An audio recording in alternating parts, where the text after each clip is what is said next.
ರಕ್ಷಣಾ ಸಚಿವ ರಾಜನಾಥ್ ಸಿಂಗ್ ಅವರು ಶನಿವಾರ ಕಾರವಾರದಲ್ಲಿ ಭಾರತೀಯ ನೌಕಾಪಡೆಯ OSP ಹಡಗು INS ಸುನಯಾನವನ್ನ IOS ಸಾಗರ್ ಕಾರ್ಯಾಚರಣೆಗೆ ಲೋಕಾರ್ಪಣೆ ಮಾಡಿದರು. IOS ಸಾಗರವನ್ನು ಸಾಗರೀಯ ಪ್ರದೇಶದಲ್ಲಿ ಶಾಂತಿ, ನೆಮ್ಮದಿ ಮತ್ತು ಸಾಮೂಹಿಕ ಭದ್ರತೆಗೆ ಭಾರತದ ಬದ್ಧತೆಯ ಪ್ರತಿಬಿಂಬವಾಗಿದೆ.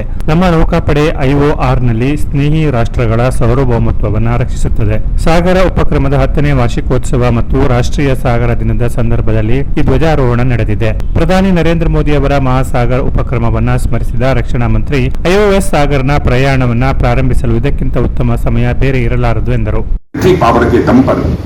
किसी दूसरे राष्ट्र को दबा न सके. भारत यह इंश्योर करता है कि इंडियन ओशन में किसी भी सॉवरेनिटी पर आंच आए बिना उनके इंटरेस्ट को प्रोटेक्ट किया जा सके. भारत जब इंडियन ओशन क्षेत्र में अपनी प्रेजेंस को बढ़ा रहा है तो यह हमारे नेशनल इंटरेस्ट के साथ साथ हमारे फ्रेंडली नेशंस की सुरक्षा को भी इन्हांस कर रहा है. अर्थात हिंद महासागर में हमारी प्रेजेंस एक शेयर्ड वैल्यूज को रिप्रेजेंट करती है. यह हमारी सिक्योरिटी के साथ साथ हमारी फ्रेंडली नेशंस की सिक्योरिटी को भी इंश्योर करती है.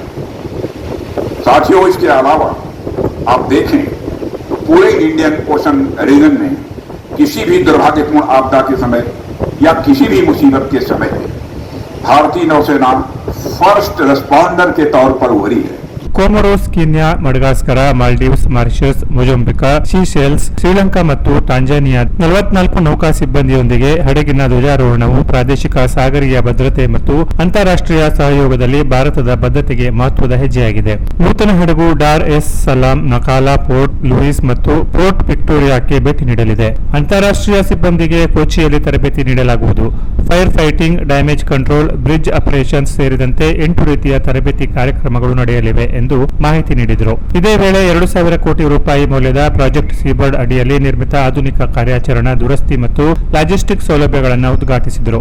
ರಕ್ಷಣಾ ಸಚಿವರ ಜೊತೆಗೆ ರಕ್ಷಣಾ ಪ್ರಧಾನಾಧಿಕಾರಿ ಜನರಲ್ ಅನಿಲ್ ಚೌಹಾಣ್, ನೌಕಾಪಡೆಯ ಪ್ರಧಾನಾಧಿಕಾರಿ ಅಡ್ಮಿರಲ್ ದಿನೇಶ್ ಕೆ ತ್ರಿಪಾಠಿ, ರಕ್ಷಣಾ ಕಾರ್ಯದರ್ಶಿ ರಾಜೇಶ್ ಕುಮಾರ್ ಸಿಂಗ್ ಹಾಗೂ ಹಿರಿಯ ಅಧಿಕಾರಿಗಳು ಹಾಜರಿದ್ದರು.